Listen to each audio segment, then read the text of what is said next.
He dressed like a clown to make children laugh. But behind the face paint was a man who tortured and murdered. He was John Wayne Gacy. When this whole thing is over, you might be witnessing one of the most horrible crimes, perhaps, in a century. He claimed to be a loving father. See, I don't believe in hitting children. But what he did to his young victims was unspeakable. It was terrible. The smell of death was everywhere. How he killed those boys for his own pleasures. How could you forgive him? To the end, John Wayne Gacy proclaimed his innocence. Vengeance is mine, saith the Lord, because you will have executed somebody that didn't commit the crime.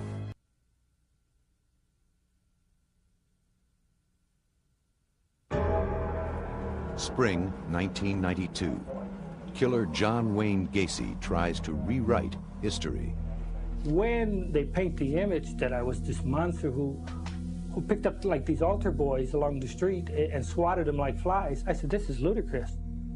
The prison interview came 13 years after Gacy had been convicted of murdering 33 young men and boys from 1972 until 1978.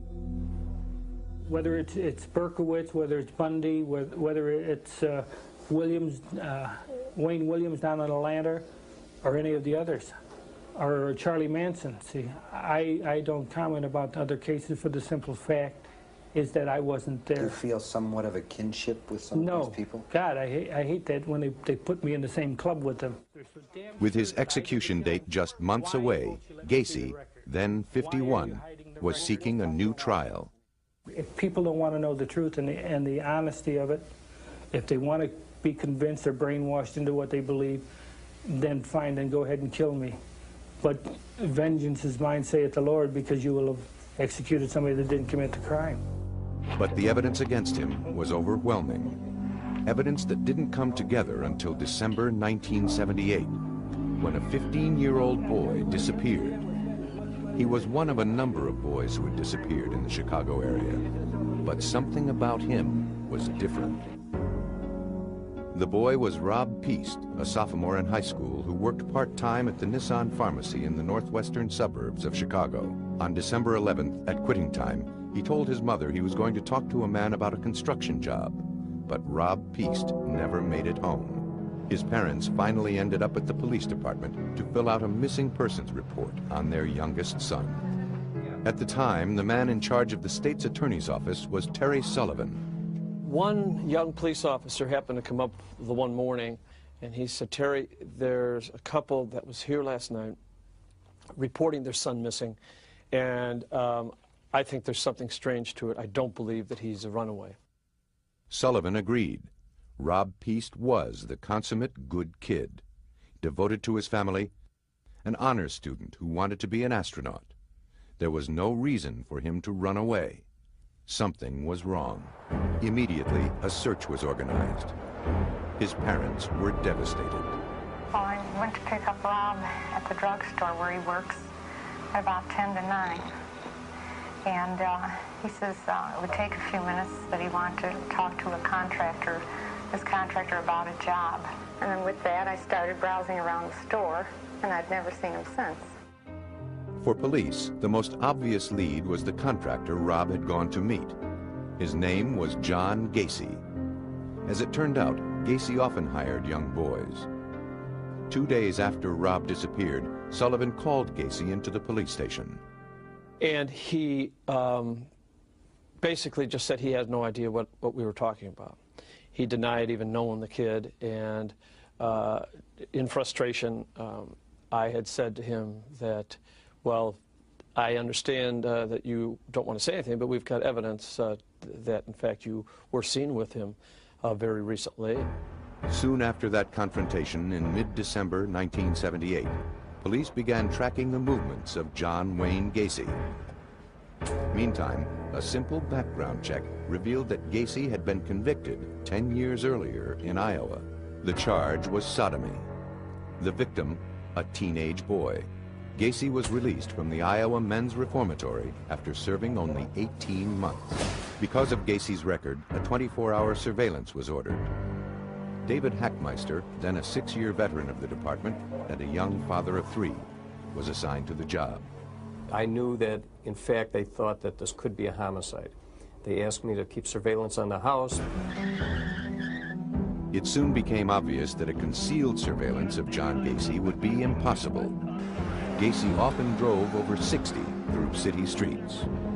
Over several days, frustration grew as two-man teams followed Gacy on fruitless journeys throughout metropolitan Chicago.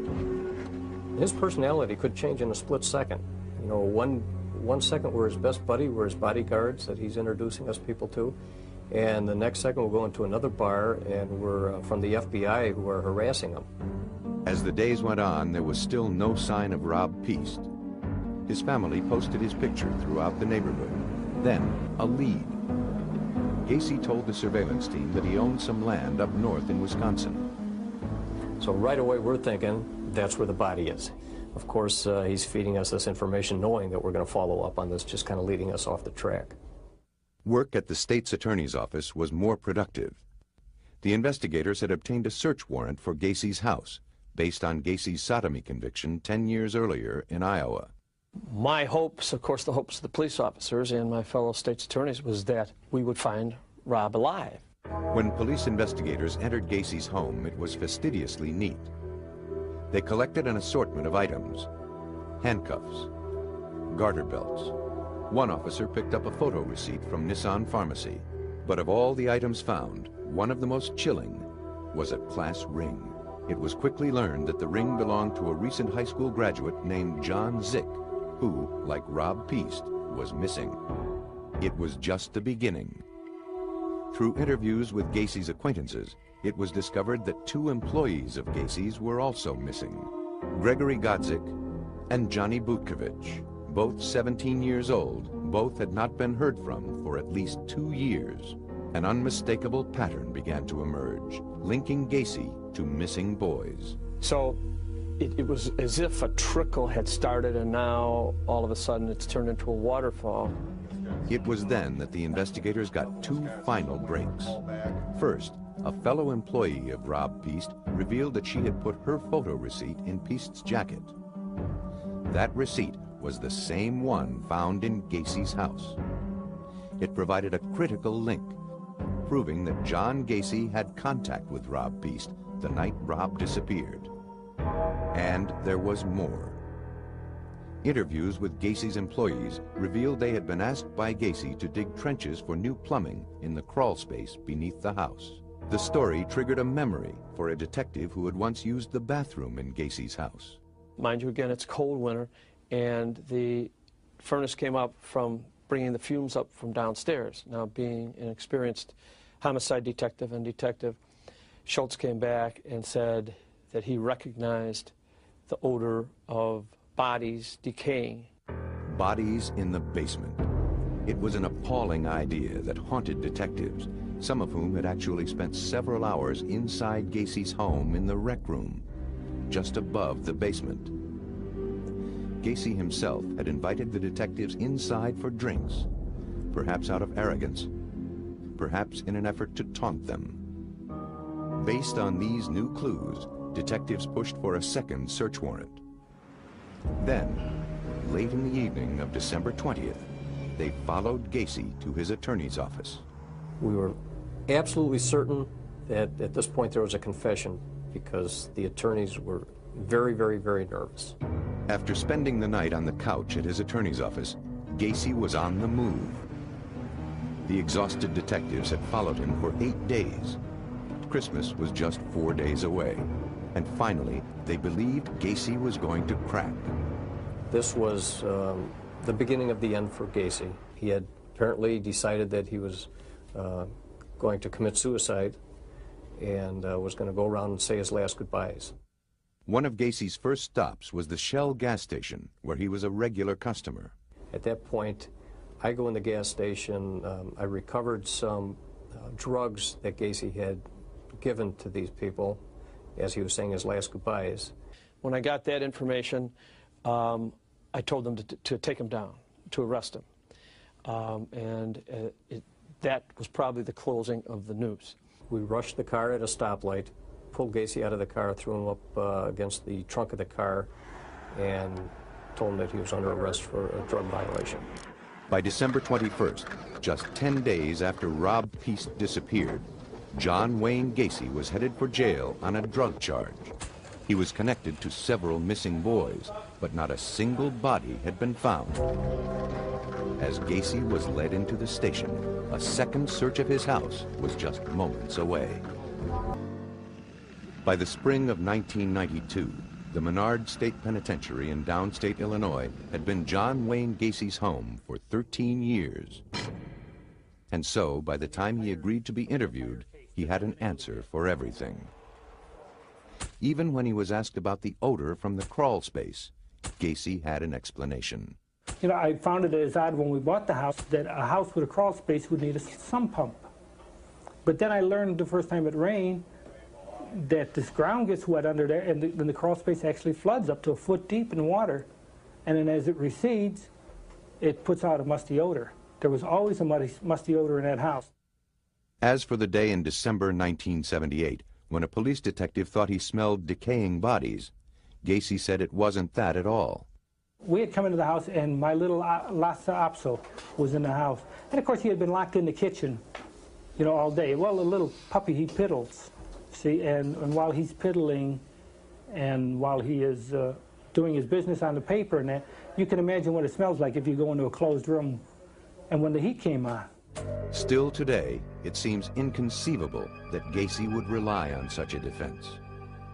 Because the truth about the crawl space became international news on the very day Gacy was arrested.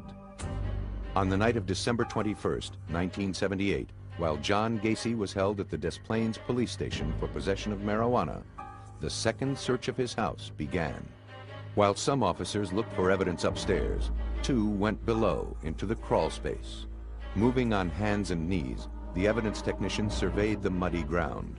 One officer took a shovel, dug down about 6 inches, and pulled up something hard.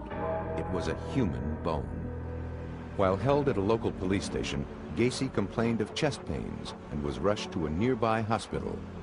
Detective David Hackmeister met him there. I hadn't been there maybe 20 minutes or half an hour when I got a phone call from my supervisor advising that they had found bones in the crawl space. At that time, Gacy was just being released from Holy Family Hospital, and I advised him at that point that he was under arrest for murder. Defeated, Gacy looked straight at Hackmeister and said, "Dave, I'm ready to clear the air." He then confessed to the murder of more than 30 young men and boys. He certainly held nothing back. He talked about the very first person that he killed, and that he had stabbed him to death, and that caused such a mess that he had to come up with another plan after that.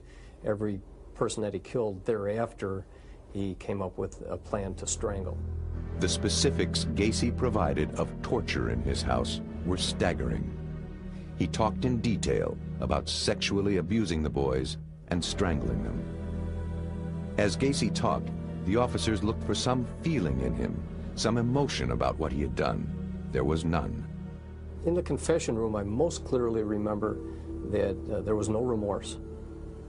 Very, very cold about it. By the next day, word that bodies had been found at John Gacy's house had spread through the media. The Cook County medical examiner, Dr. Robert Stein, arrived and joined the crew to direct the exhuming of the bodies. First, they ripped out the floorboards of the house, exposing the crawl space completely. Some workers dug through the mud beneath the house. Others began to dismantle the garage. By midday, the first body bag emerged. The crew pressed on. A second body was carried out shortly after. On that first day, a ritual was established that would last as long as the digging continued. Each afternoon, Dr. Stein would report the discoveries of the day. In the garage, there was just that one skeletalized remain, and in the house itself also a skeletalized remain. No one knew how many bodies would eventually be found, but based on Gacy's confession, officials speculated that the number would be considerable. When this whole thing is over, you might be witnessing one of the most horrible crimes, perhaps, in a century. Early on, investigators brought in the one person who could provide the most help, John Gacy. He showed them one spot to check and then was quickly whisked away. Gacy's information about the graveyard beneath his house was remarkably precise.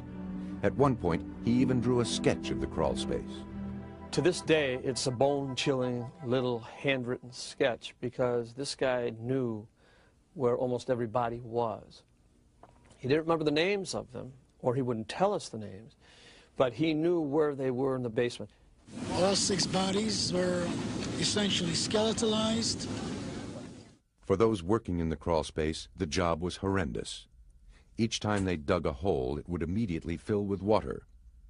They would sort through the mud by hand, picking up small bones. Whenever they found a skull, they placed a stake into the ground with an identifying number. Outside in the freezing cold, among the spectators was veteran crime reporter John Drummond. It attracted the curious. Despite the cold weather, people would come out there to see the scene because what had this scene ever happened before? No. The odor was terrible. All the investigators that we talked to afterwards admitted that the stench, despite the fact it was very cold weather, was overwhelming. It was terrible, and the smell of death was everywhere as they went in there. Some people came not just out of curiosity. They were relatives of young men who were missing. I just have a grandson missing, and it's just a stab in the dark. The number of bodies found today are 6. Bringing the total to? 21. In the final stages of the search, the Gacy house was completely dismantled. 29 bodies had been unearthed. But nowhere had they found Rob Peast, the young boy whose disappearance had initiated the investigation of John Wayne Gacy. The search for him would continue.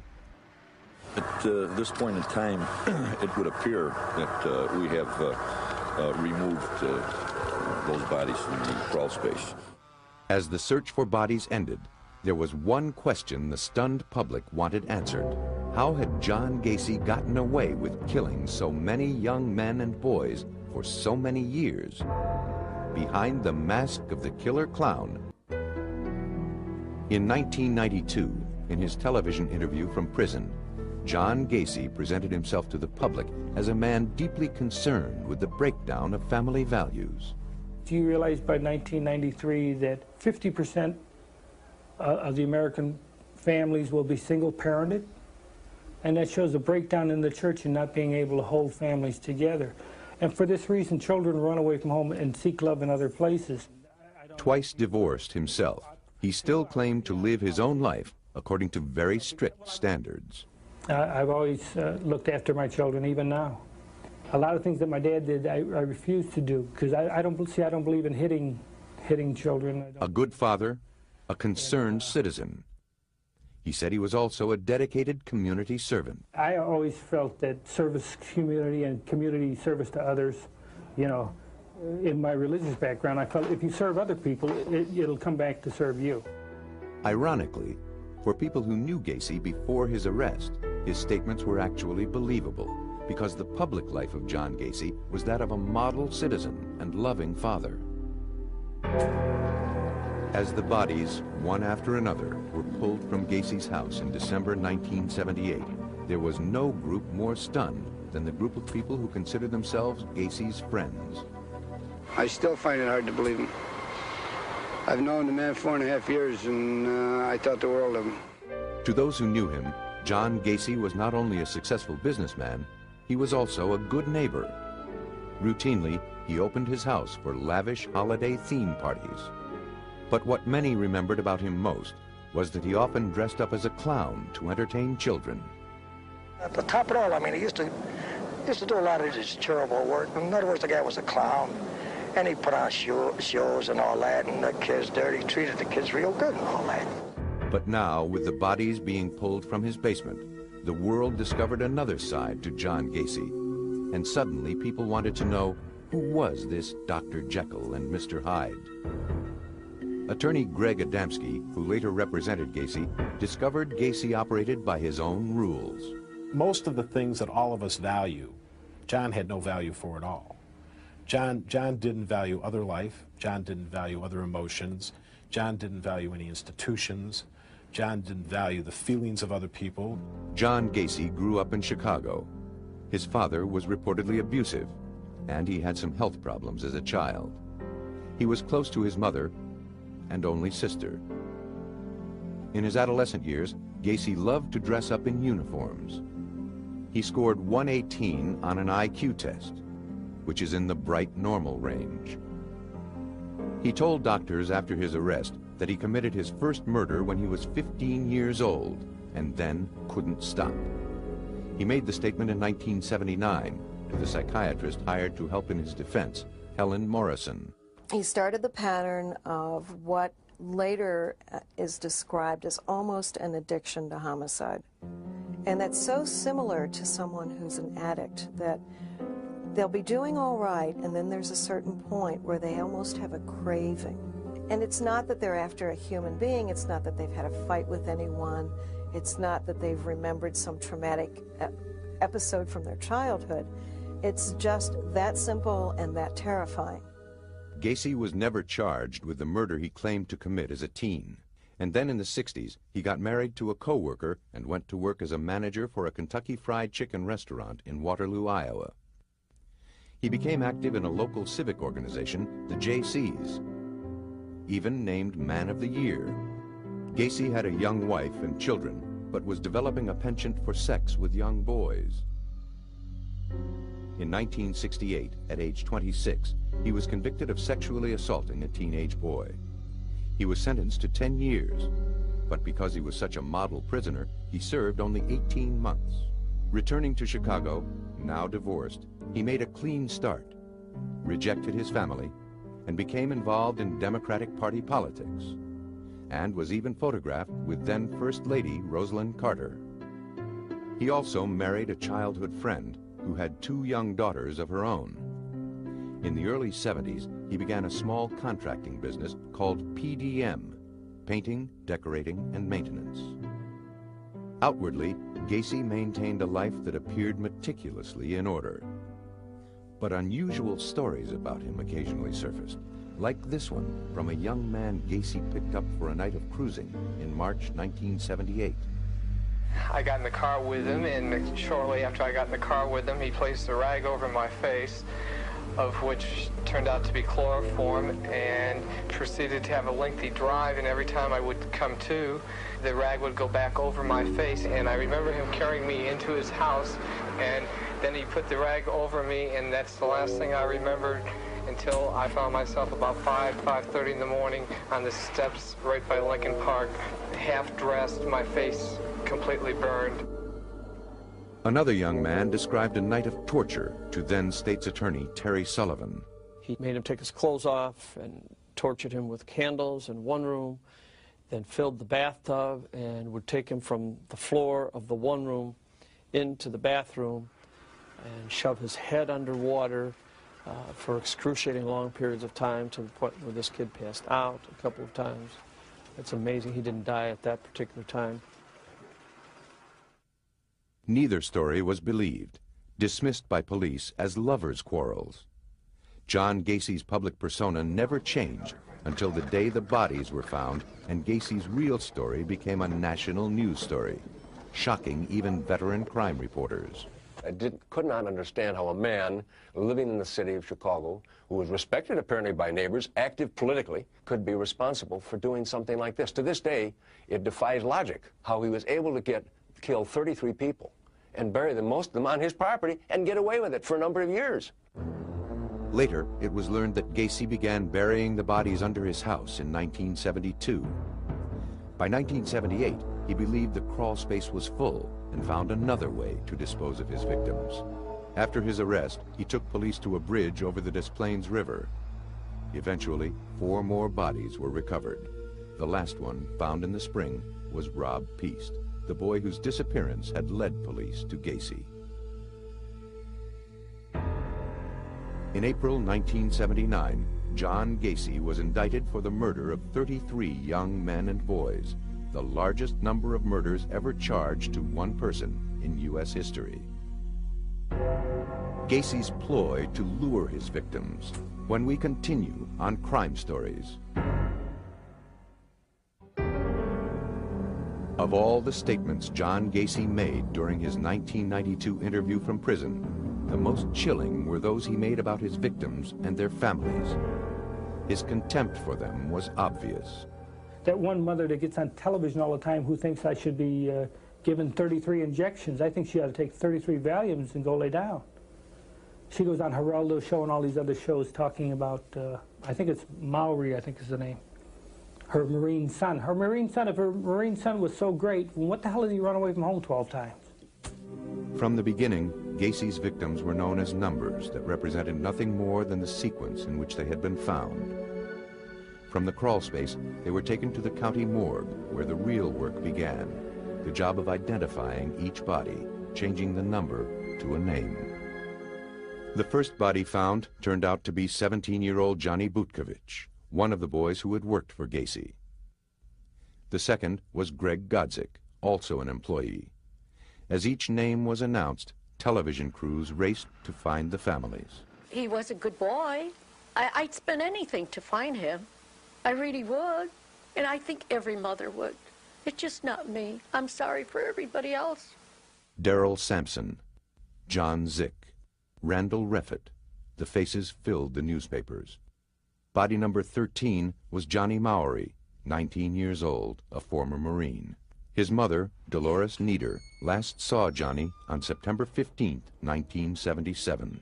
We would go out searching for him. We were playing detectives. We were searching for Johnny, looking for him. And already, Johnny was dead. Dolores Nieder went to the police and reported her son missing. They were not helpful. He said, no, he said, Johnny's a runaway. Oh, I was shocked when I heard that. I said, what has Johnny got to run away from?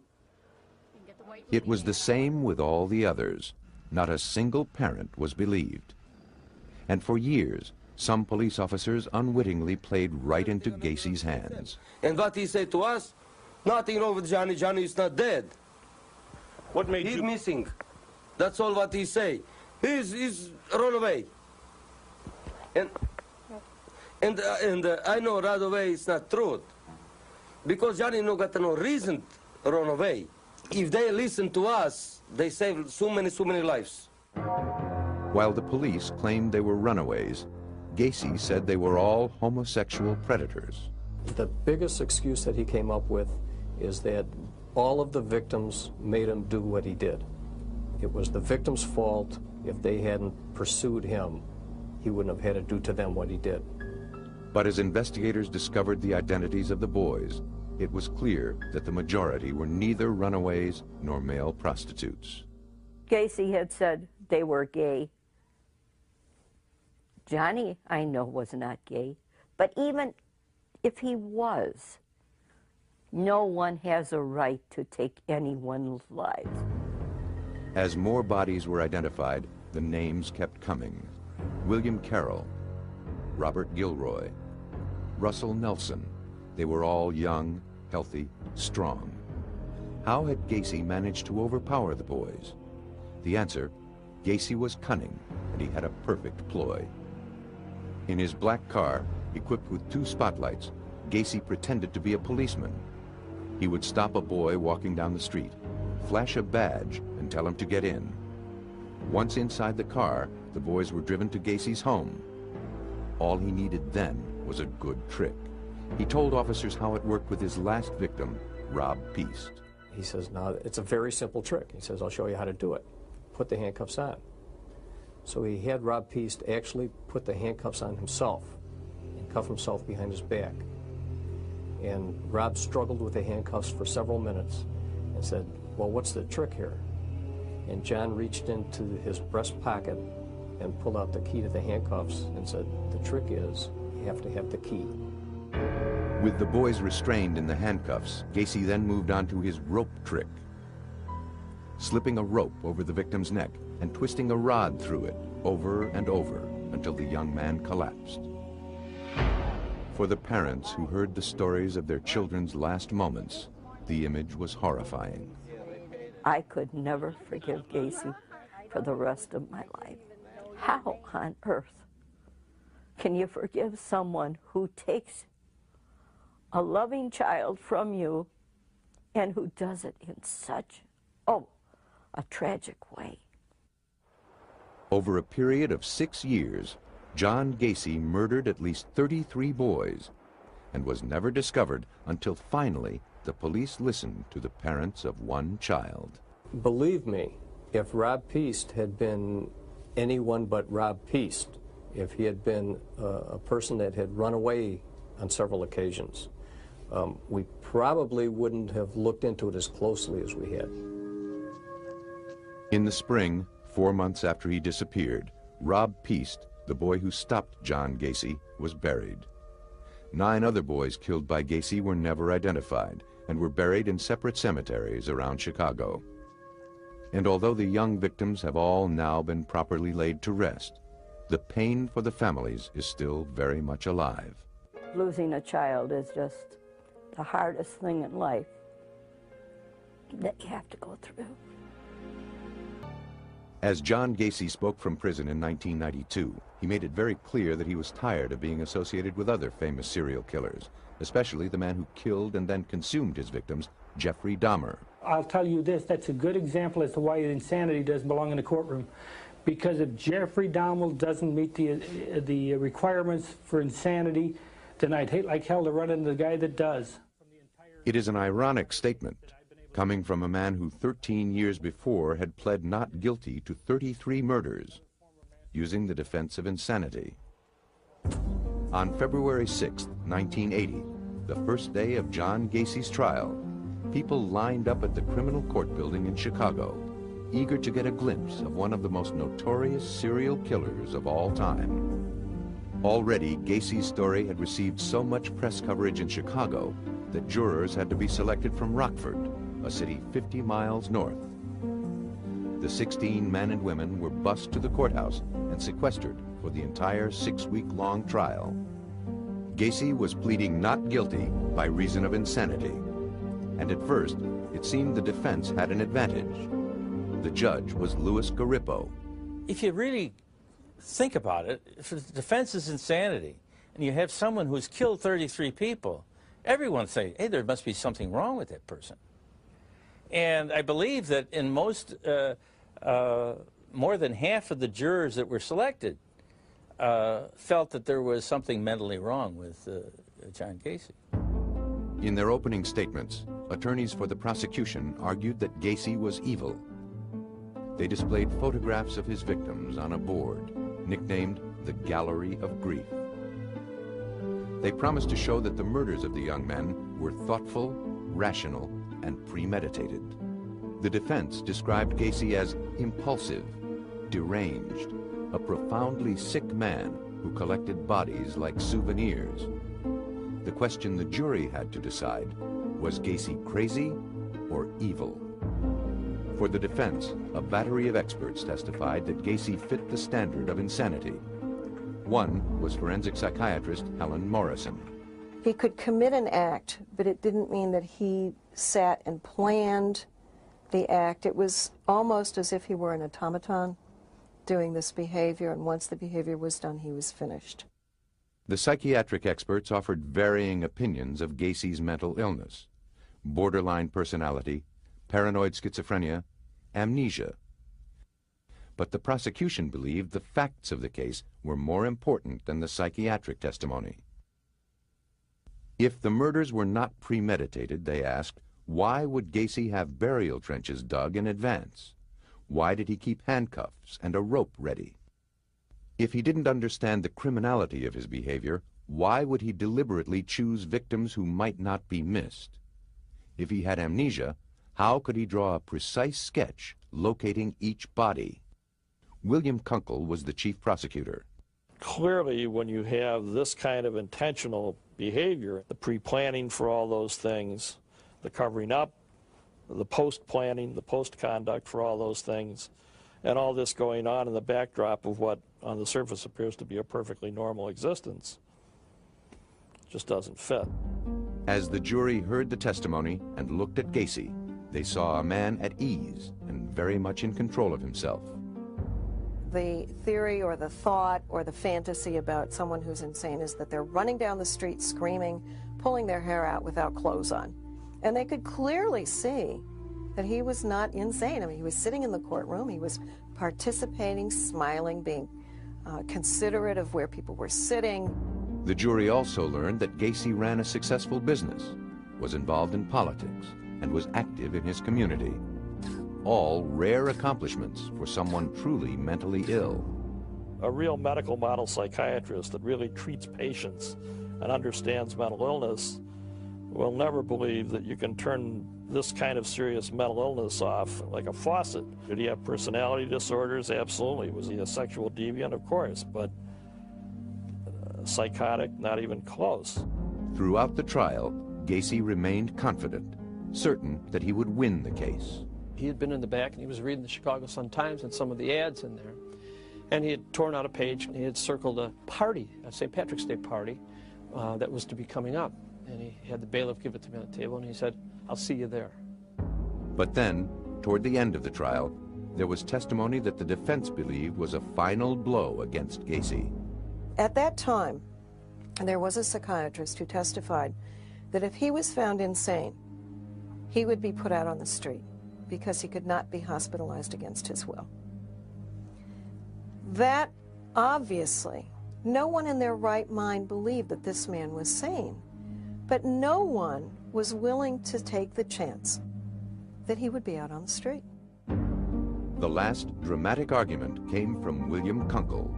I said to the jury, I said, well, if you want to show mercy, and then I just stopped in mid-sentence. I turned around and I walked over to the victim board, and real slow, I ripped each photo off the board with a loud snap. Took my time, about 2 minutes, to get all 22 off in my hand, and I walked back in front of the jury box right in their faces, and I said, look, if you want to show this man mercy, you show him the same mercy he showed when he took these 22 lives off the face of the earth and put them here. And I just threw them in the crawl space opening, walked away. I left a couple of minutes of pin drop silence in the courtroom, and that was a good point. The jury took only one vote and unanimously agreed to find John Gacy guilty of 33 counts of murder. The next day, they sentenced him to death. Throughout the many years he spent in prison, convicted serial killer John Gacy had little trouble keeping busy. He spent much of his time painting. This is Christ as I see him in my cell. And it's monolithic because Christ, to me, is monolithic. He's all things to all people.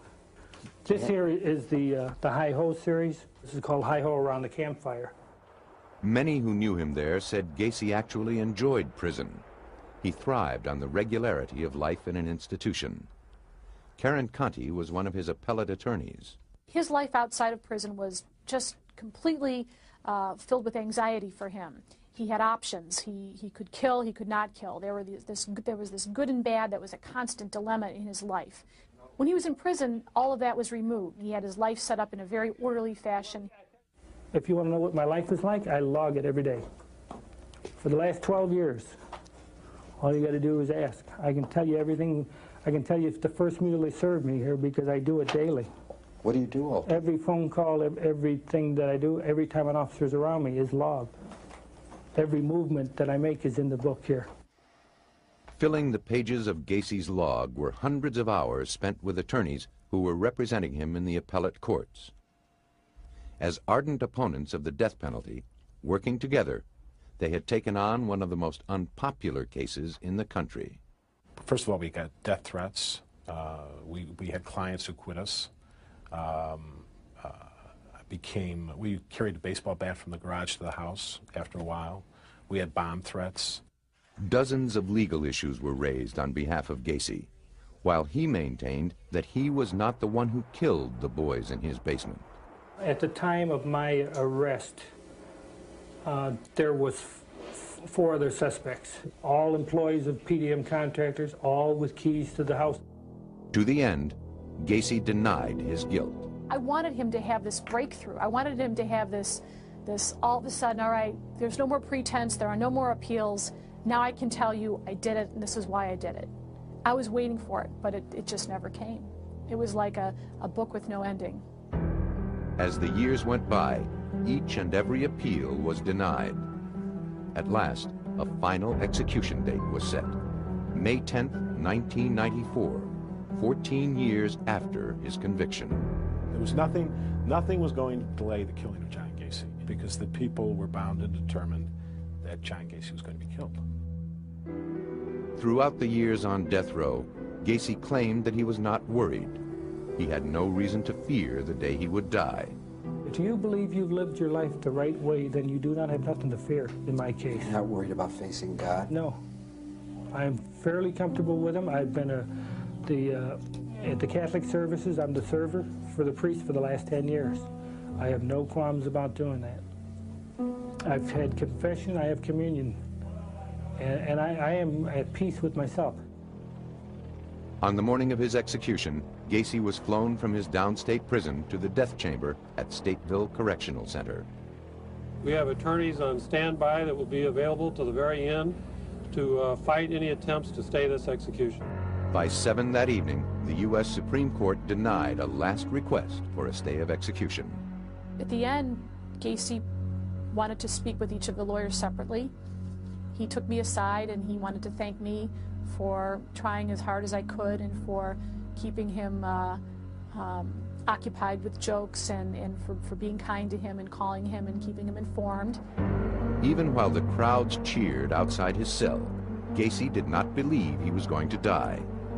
At about 11:15 on the night that Gacy was killed, one of us called up Gacy and said, "How are you doing?" And Gacy said, "You know what? Can this wait? Can I talk to you in a while?" We said, "No, John, I can't wait. I mean, what do you mean a while?" He said, "Call back in an hour or two." I said, "John, you're going to be dead in an hour or two. What are you thinking about?" There was a candlelight vigil by opponents of the death penalty, but far more people clearly were in favor of his execution. Just after midnight, with relatives of his victims watching on a television in the prison basement, Gacy was strapped to a gurney in the execution room. He was given 3 lethal injections. John Wayne Gacy was pronounced dead at 12:58 a.m. He got a much easier death than any of his victims. In my opinion, he got an easier death than he deserved. But the important thing is that he paid for his crimes with his life. A few months after Gacy's execution, a ceremony was organized. Relatives of the boys who were killed were invited to take a painting by Gacy and burn it. It was nothing more than a symbolic gesture, but for many, it seemed to fulfill a goal: to rid the world once and for all of the grisly horror that John Wayne Gacy had created.